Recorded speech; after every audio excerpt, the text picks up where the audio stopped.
Your welcome to Mathematica channel. Vector chapter का हम लोग अभी मिसलेनियस एक्सरसाइज पे आ चुके हैं, ठीक है। बट मिसलेनियस एक्सरसाइज करने से पहले हम लोग पहले शुरू करेंगे उसके एग्जाम्पल्स। और मैं आपको बता दूं एक चीज़, इसके एग्जाम्पल्स बहुत बहुत बहुत इंपॉर्टेंट है। मैं बताऊंगा कौन से। ये तो खैर सिंपल क्वेश्चन है। पहला एग्जाम्पल 26 बोलता है right all unit vector. Unit vector की बात कर रहा है ये। ऑल यूनिट वेक्टर इन एक्स वाई प्लेन। अब जब हम एक्स वाई प्लेन 3D की बात नहीं हो रही है, ओनली एक्स वाई प्लेन की बात हो रही है। अगर ये एक्स एक्सिस है और ये वाई एक्सिस है, तो इसके बीच में अगर हमें कोई पॉइंट पकड़ना है, कोई भी एक पॉइंट ले लो। जैसे यहाँ पे मैं दोबारा से ड्रॉ कर देता हूँ, आपकी समझ में अच्छा आ जाएगा। सपोज ये पॉइंट मैंने पकड़ा तो ये पॉइंट 0 से 0,0 से ये पॉइंट ऐसे मैं ड्रॉ करूँ अगर, तो इसके ऊपर परपेंडिकुलर ऐसे ड्रॉ करना पड़ेगा मुझे, है ना। तो x की वैल्यू यहाँ तक है, ठीक है, और y की वैल्यू यहाँ तक है ऐसे। तो ये कितना होगा? और अगर ये थीटा है तो, और अगर ये थीटा है तो इस पॉइंट को क्या लेंगे x के लिए ले, अगर पॉइंट P है, मान लो यहाँ पे P लिया हुआ जैसे, तो ये cos थीटा होता है और कॉमा sin थीटा। ये बात मैं पहले भी आपको बता चुका हूँ जब मैं ट्रिग्नोमेट्री पढ़ा रहा था।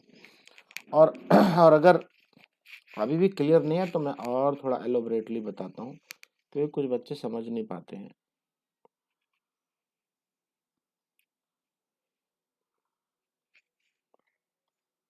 अगर आपको ऐसे ड्रॉ किया हुआ है आपने, मैं अगर ये वाला पॉइंट पूछूं तो ये क्या है? ये वाला पॉइंट क्या है? तो ये तो थीटा है ही नहीं, इसी के ऊपर थीटा है ना। तो अब ये कैसे सेटिस्फाई करेगा? सच पूछो तो अगर ये डिस्टेंस 1 है, मान लो 1, तो क्या मैं इसको 1,0 ही तो बोलूंगा, राइट। एंड थीटा कितना है यहाँ पे? यहाँ 0 है थीटा। तो क्या ये सही है? cos 0 कॉमा sin 0, क्या ये बात सेटिस्फाई होती है इससे? cos 0 is 1 and sin 0 is 0, सही है ना।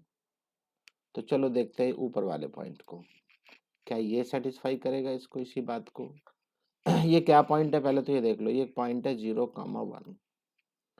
अब ऐसे में मैं इसको क्या बोलूंगा? cos π/2 कॉमा sin π/2, है ना।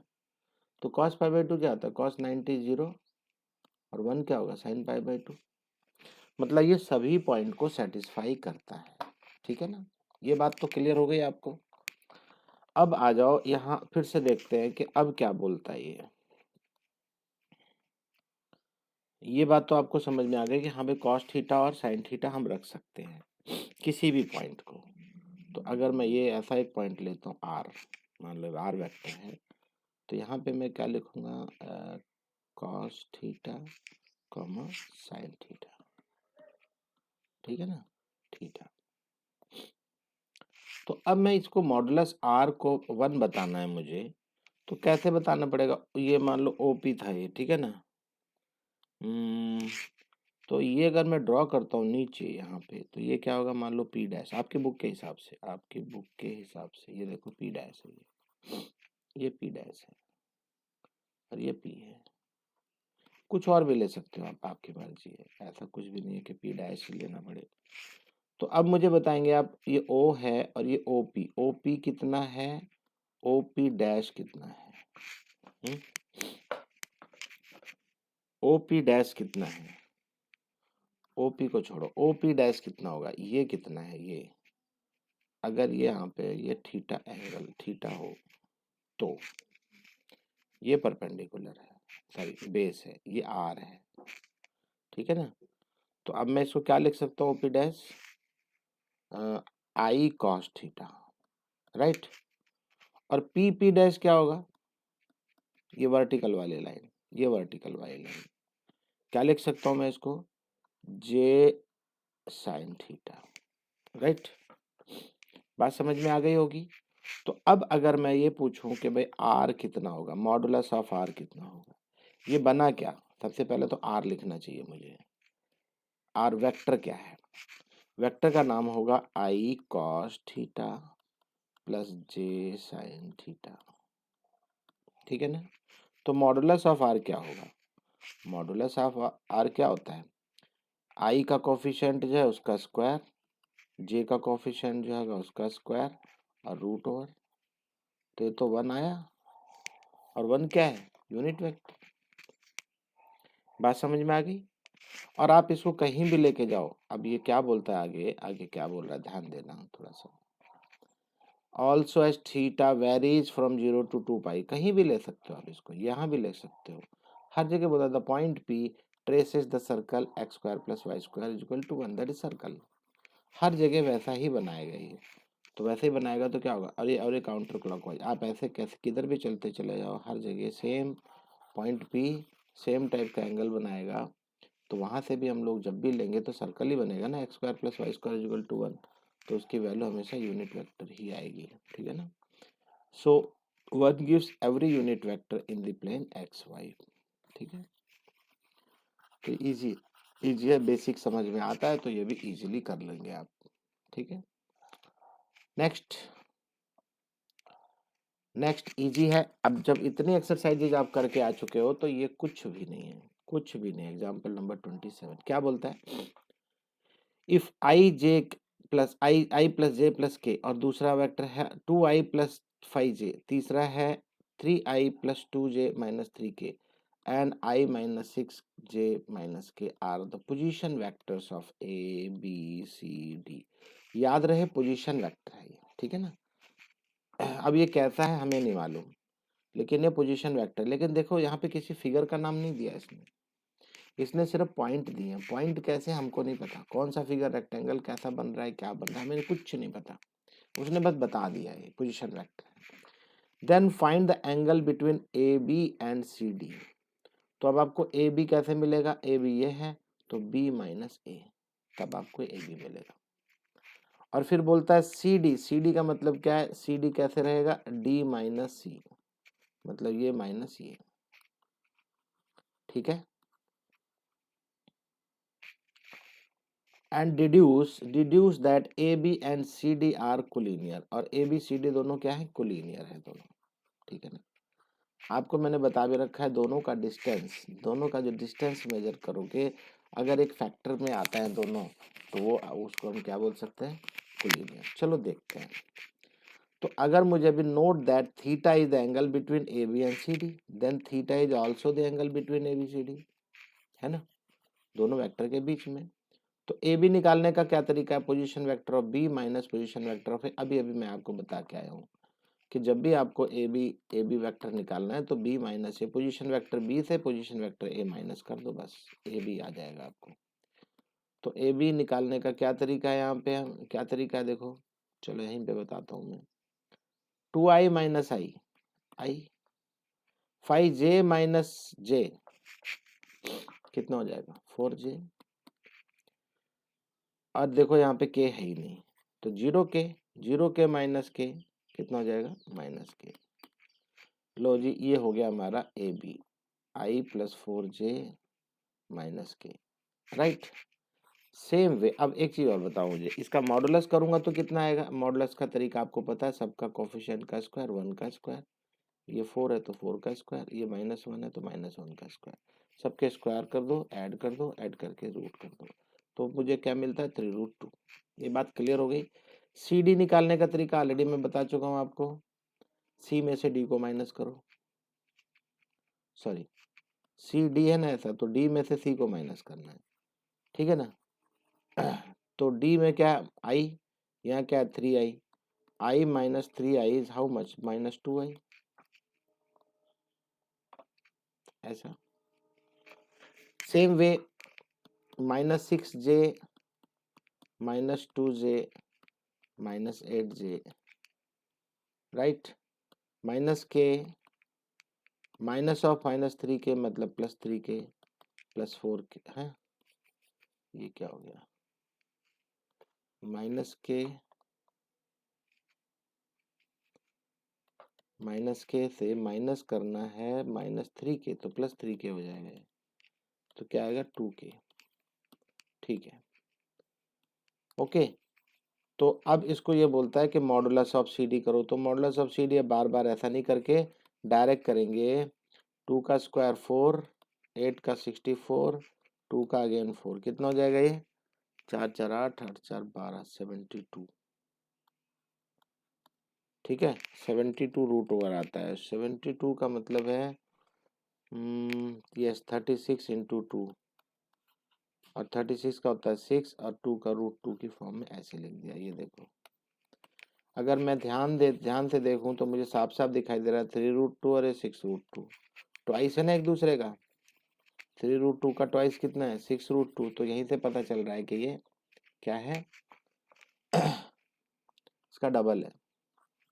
चलो कॉस थीटा निकालते हैं। तो कॉस थीटा आपको अच्छे से मालूम है, दोनों वेक्टर का डॉट प्रोडक्ट ऊपर लिखना है। तो डॉट प्रोडक्ट करने पे -36 आता है, और दोनों का मॉडुलस जो अभी निकाले आप 3 रूट 2 एंड 6 रूट 2, कितना हो जाएगा? 6 3 18, 18 दूना 36, 36। तो क्या मिलता है मुझे? -1। याद रखना -1 कॉस थीटा इज -1।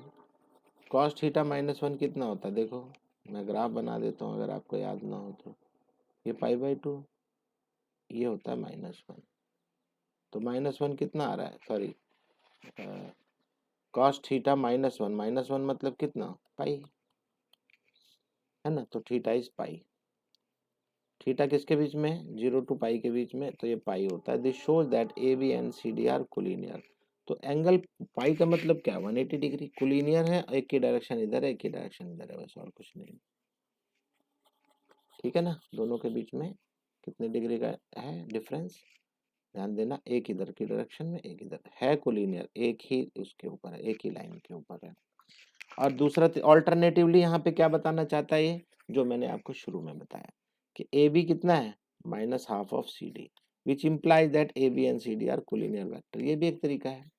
एक पर्टिकुलर मल्टीपल के फॉर्म में अगर आता है तो वो कोलिनियर होते हैं। ठीक है, एग्जाम्पल नंबर 28, ये इंपॉर्टेंट है। ठीक है, कभी कभी पूछता है ये, बोलता A B C 3 vectors are there, और फिर से क्या बोलता है? Modulus of A 3, modulus of B 4, modulus of C 5। ये 3 कंडीशन बता दी, और साथ में बोलता है each one of them being perpendicular to the sum of other two. ये इंपॉर्टेंट है, इसको समझो आप। ईच वन ऑफ देम, एक, अगर किसी एक को पकड़ते हो, ए को, तो वो परपेंडिकुलर होगा किसके? सम ऑफ द अदर टू, मतलब बी प्लस सी के। और अगर ये परपेंडिकुलर हुआ तो उसका डॉट प्रोडक्ट कितना होगा? 0। वेरी वेरी सिंपल, ये आपकी नॉलेज है, ये आपकी नॉलेज, अगर आप ऐसा लिख पाते हो तो। बात को समझना है अभी आपको। और फिर ये बोलता है modulus of A plus B plus C पता करो। ओके, अच्छी बात है। तो हम लोग देखो क्या बोलता है, a dot B plus C is equal to 0, और फिर दूसरा बी पकड़ोगे तो c plus a, B dot c plus a equal to 0। तीसरा को पकड़ो सी dot A plus b equal to, उसने क्या बोला? एक वेक्टर दूसरे दो वेक्टर जो है उनका सम करने पे वो आपस में एक दूसरे के ऊपर परपेंडिकुलर है। तो ये लाइन अगर क्लियर है तो फिर आपको सब आता है, कोई प्रॉब्लम नहीं है। और इसका मॉडुलस अगर पता करना है तो मॉडुलस निकालने का एक ही तरीका होता है, इसका स्क्वायर करो। इसका स्क्वायर करने का मतलब ए प्लस बी प्लस सी का स्क्वायर, स्क्वायर का मतलब है दोनों का डॉट प्रोडक्ट। ध्यान से सुन लो, दोनों का डॉट प्रोडक्ट, दोनों का डॉट प्रोडक्ट करोगे तो a dot a dot b, a dot c, ऐसे निकालेंगे। ए डॉट ए, या a dot A, B dot B, C dot c, ऐसा निकाल लो पहले। A dot A, B dot b और सी डॉट सी, ऐसा आ गया। ठीक है, अब इसके बाद क्या करता है ये, ध्यान देना। ए डॉट बी, और ये दोनों क्या है? ये जो लिखा हुआ है इसका मतलब क्या है? ये इसका मतलब और कुछ नहीं है, ए डॉट बी और ए डॉट सी है। A dot B plus A dot c. तो ऐसे में क्या किया, ए कॉमन लेके a dot B plus c लिखा हुआ है ऐसा। ठीक है ना, तो कंफ्यूजन नहीं होनी चाहिए। तो ये ऐसे लिखा गया। फिर बी को पकड़ा, है ना, ऐसे तो हो गया। अब बी को पकड़ोगे तो बी डॉट ए और b dot c, b dot A B dot c ये वाला पार्ट है, राइट। और फिर सी को पकड़ो, सी dot A C dot B, उसके साथ में ये मिलेगा। तो ये 3 कंडीशन आई आपके पास, ध्यान से सुनना, समझ में अच्छे से आएगा। और सच पूछो तो आपको सिर्फ और सिर्फ यहाँ ध्यान देना है, ये बात बच्चों को समझ में नहीं आती, ये बात बस। उसके बाद की कहानी तो बहुत ईजी है। देखो ए डॉट ए क्या होगा, modulus of a square which is equal to 3, square करोगे तो 9 हो जाएगा 3 का। और बी डॉट बी क्या है, बी मॉडुलस ऑफ बी का स्क्वायर, ये 16 हो जाएगा। ये कितना होगा 25, कितना हुआ 50। लेकिन ये क्या है, ये स्क्वायर है, ये स्क्वायर है, ये स्क्वायर है, तो रूट कर देंगे तो ओनली मॉडुलस मॉडुलस बचेगा। कितना हो जाएगा, तीनों का सम करके रूट कर देंगे तो ये जाएगा 5√2। समझ में आया? हाँ जी। और हाँ, मैंने एक चीज छोड़ दिया यहाँ पे, बताया नहीं आपको, ए डॉट बी प्लस सी अगर एक दूसरे के ऊपर परपेंडिकुलर थे तो जीरो होंगे, डॉट प्रोडक्ट उनका जीरो होगा। ये पोर्शन और तीसरा पोर्शन, तो ये सब हो गए जीरो। और जो गिवन वैल्यूज थी उसी से आपका ए प्लस बी प्लस सी का मॉडुलस निकल गया। क्लियर है ना? ये भी वैसा ही क्वेश्चन है, ये दोनों 3 क्वेश्चन है, ये बहुत इंपॉर्टेंट, 28, 29, 20 और 30, बहुत बहुत बहुत इंपॉर्टेंट है ये इतने ज़्यादा इंपॉर्टेंट है, बोर्ड में आते हैं। 29 से भी ज़्यादा 30 वाला है, 30 वाला सबसे ज़्यादा इंपॉर्टेंट है। Several times I have seen in exam. 29th question में क्या बोलता है, 3 vectors a B and c satisfy the condition. तीनों वेक्टर बताते हैं, ये एक कंडीशन को सेटिस्फाई करते हैं कि ए प्लस बी प्लस सी जीरो होता है, ऐसा। अब बोलता है इवेलुएट द क्वांटिटी। अब बोलता है कि म्यू की वैल्यू पता करो। म्यू क्या है, a dot B dot c dot a, इसकी वैल्यू क्या होगी। जबकि modulus of a is 3, modulus of b is 4 and modulus of c is 2, ये कंडीशन गिवन है। तो बोल रहा है कि इसकी वैल्यू पता करो, किसकी, एक दूसरे के डॉट प्रोडक्ट। बिल्कुल पीछे वाले सवाल की तरह है ये। जब उसने दिया हुआ है A plus B plus C is equal to zero, zero है ना, तो क्या करना है अब, और ये क्या क्या बोल रहा है देखो, कि और साथ में बोलता है a dot b a dot c is also zero. अब आप बोलोगे ये कहाँ से आया, ध्यान से सुनना।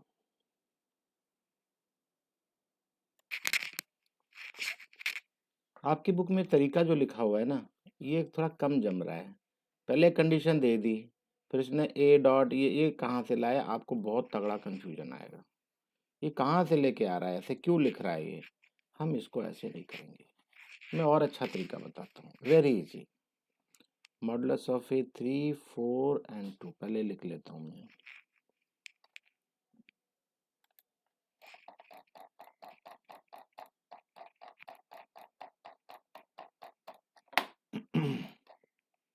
क्या क्या कंडीशन थी, A3 B4 C2।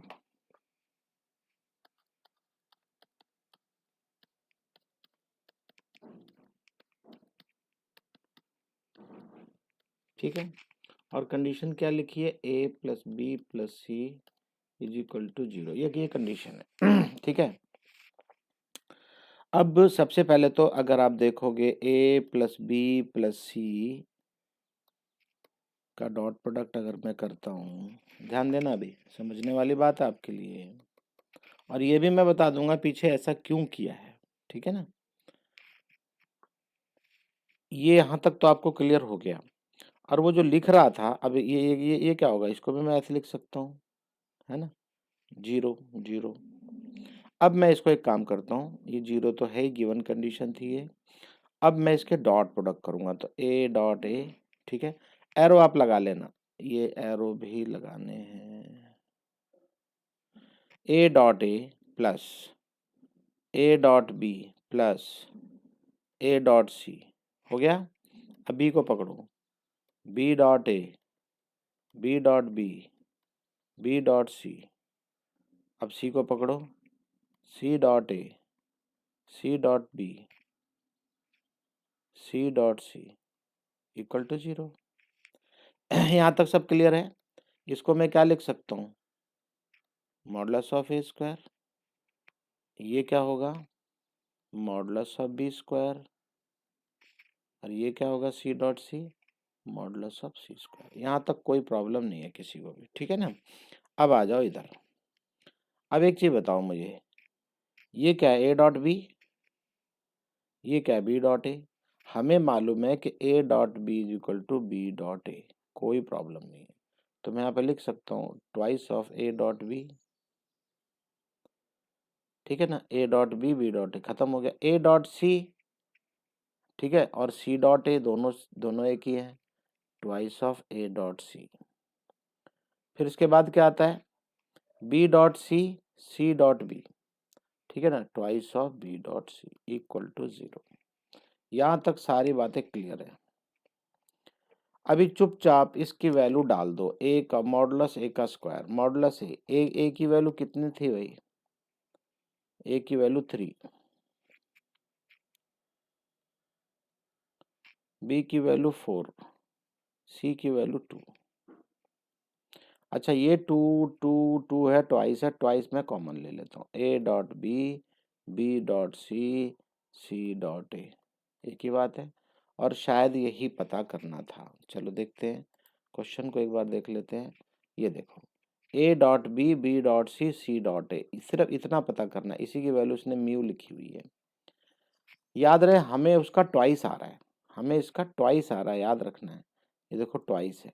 तो चलो आगे सॉल्व करते हैं।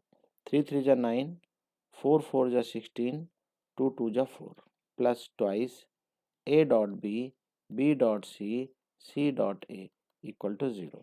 तो कितना हो गया भाई, 16 और 4 20 और 2 29, तो ये हो गया 29, plus twice of a dot B plus b dot c plus c dot a equal to 0, ठीक है ना।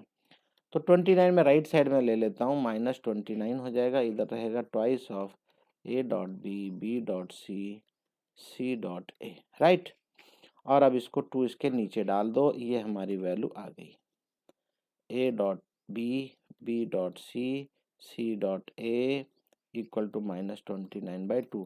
आपकी बुक वाले ने किया ऐसे ही है, लेकिन उसने क्या किया, एक एक को पकड़ पकड़ के किया, ए के साथ डॉट किया, फिर बी के साथ डॉट किया, फिर सी के साथ, A dot A plus B plus C. देखो ने क्या किया, यहाँ पे यहाँ ये वैल्यू ले ली, और फिर इसके साथ इसने क्या किया, A dot A plus B plus C, फिर यहाँ पे क्या किया, बी डॉट ए प्लस बी प्लस सी। दिखाई दे रहा है ना, इसने अपने से कर दिया, और मैंने क्या किया, पूरे को स्क्वायर कर दिया, और अपने आप डॉट प्रोडक्ट हो गया दोनों का, ठीक है ना। तो ये इजी है सम, लेकिन तुम्हारे बुक के हिसाब से नहीं करना, ये म्यू इज इक्वल टू -29/2 आ गया, ठीक है ना। तो मैंने जो तरीका किया है आप उसी को फॉलो करो, इजी है, समझ में भी अच्छे से आता है। अब देखो क्वेश्चन नंबर 30, एग्जाम्पल नंबर 30, बहुत ध्यान से देखना। If with reference to the right handed system of mutually perpendicular unit vector, right handed याद है आपको, आई जे के 3 वेक्टर हैं, और तीनों का एक बताता अल्फा और बीटा। कंडीशन दे दिया इसने, alpha is equal to 3i minus j, beta is equal to 2i plus j minus 3k। Then express beta in the form of, इस फॉर्म में बताना है, ये बहुत इंपॉर्टेंट है, ये बोर्ड में कई बार पूछा गया है, सीबीएसई बोर्ड में। आप इसके साथ बिल्कुल भी खिलवाड़ मत करना, ये आपको खुद से करना है। एक बार मैं अभी समझा रहा हूँ, अच्छे से समझ लो, फिर उसके बाद आप खुद करो, ठीक है। तो क्या बोलता है कि ये हमें बताना है कि beta is equal to beta 1 plus beta 2, ऐसा बताना है, जबकि बीटा इतना है, ठीक है ना। और साथ में बोलता है, अब साथ में कंडीशन भी तो देगा, बीटा 1 क्या है, तो beta 1 is parallel to alpha and beta 2 is perpendicular to alpha. ये कंडीशन गिवन है, ये बहुत बहुत बहुत समझनी है आपको ये, ठीक है। यहाँ पे ये जो कंडीशन दी हुई है ना इसने, आपको ये ज्यादा ध्यान देना कि बीटा 1 है क्या, बीटा 1 अल्फा के ऊपर परपेंडिकुलर है, और जो बीटा 2 आपने लिया हुआ है दूसरा, वो परपेंडिकुलर है, एक पैरेलल है अल्फा से और दूसरा परपेंडिकुलर है, बीटा 2 जो है परपेंडिकुलर है अल्फा से। आई होप ये क्वेश्चन क्लियर हो गया होगा आपको। अब देखो यहाँ पे क्या बोलता है, लेट बीटा, अब बीटा 1 लेट कर लिया कुछ भी, ऐसे ही लैम्डा अल्फा, ठीक है ना, अल्फा तो है ही आपके पास और उसमें लैम्डा से मल्टीप्लाई कर रहा है ये, ठीक है।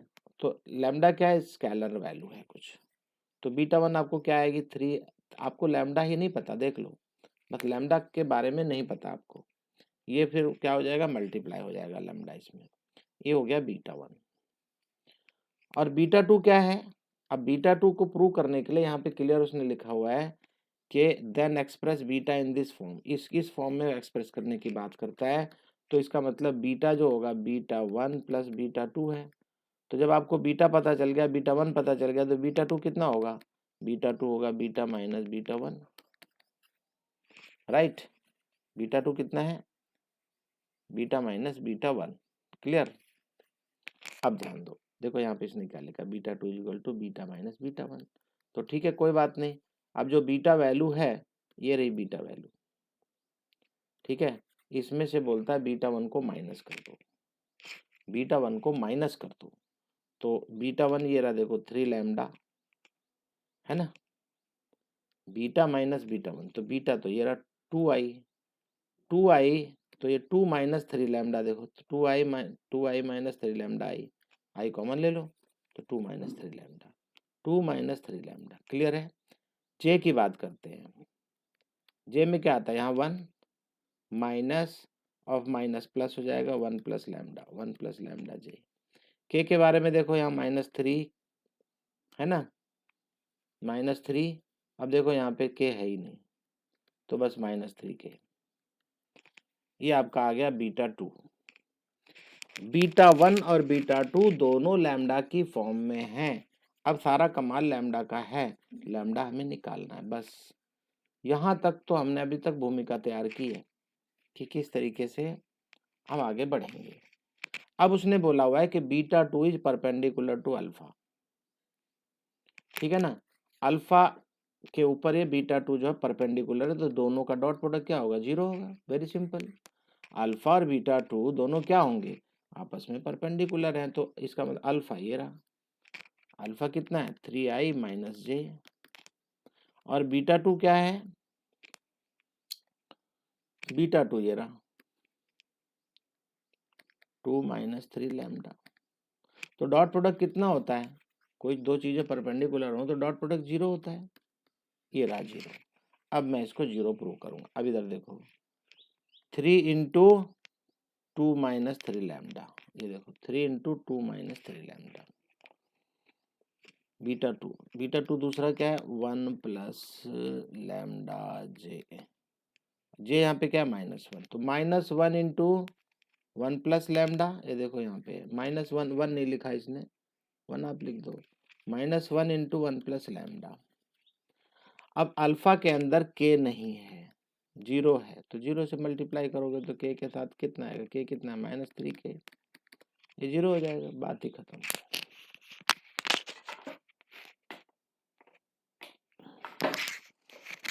हाँ जी, अब आगे देखते हैं। तो अब आपको ये लैम्डा की फॉर्म में ऐसे मिल गया, तो लैम्डा की वैल्यू हमें कितनी मिल गई, हाफ। लैम्डा की वैल्यू हाफ मिलते ही लैम्डा की जगह हाफ लिख दो, बीटा 2 तैयार। लैम्डा की जगह हाफ लिख दो यहाँ पे, अल्फा तैयार। अल्फा पहले से ही मालूम है आपको, तो भी तैयार मिल जाएगा, बीटा 1 अल्फा की जगह पे, है ना, लैम्डा से मल्टीप्लाई किया हुआ है आपने बीटा 1, तो 3 लैम्डा आई, सो 3 और हाफ आया हुआ है, तो 3/2 आई, ये रहा देखो। और ये कितना है माइनस लैम्डा, तो minus half lambda minus half J, तो बीटा 1 भी मिल गया मुझे, बीटा 1 भी मिल गया, बीटा 2 भी मिल गया, देखो हाफ से मल्टीप्लाई कर दो बस, लैम्डा मिल चुका है हमें। तो आई होप ये बात आपको समझ में आ गई होगी खूब अच्छे से, इसको आपको समझना है, ठीक है। अगर ये क्लियर है तो आपको समझ लो कि एग्जाम्पल सारे के सारे तैयार हो गए आपके, ये बोर्ड में आने वाले क्वेश्चन हैं, ठीक है।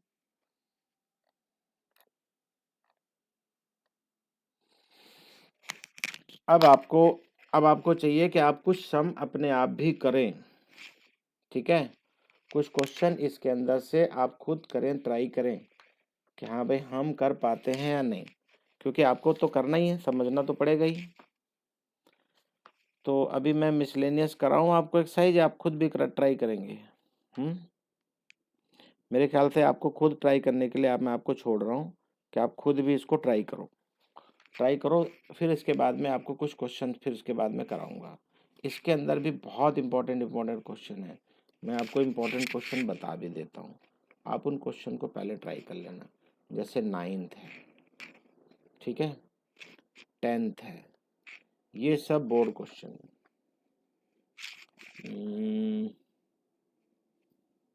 फाइंड वेक्टर, ये भी बोर्ड क्वेश्चन है। 6, 9, 10, ठीक है। तो तैयार हो जाओ आप बढ़िया से।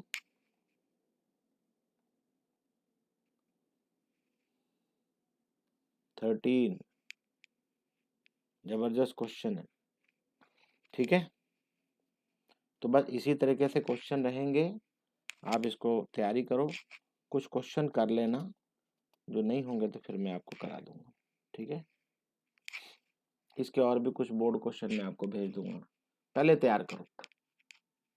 होमवर्क आपका क्या है? होमवर्क आपका है मिसलेनियस एक्सरसाइज से मैक्सिमम क्वेश्चन जो आप कर सकते हो, ठीक है। तो ट्राई करो। अब आगे मैं नेक्स्ट क्लास में आपको मिसलेनियस के क्वेश्चन जो भी होंगे, नहीं कर पाओगे तो मैं कराऊंगा, ओके। तो चलो आज की क्लास हम बंद करते हैं, आज छोटी क्लास हुई है।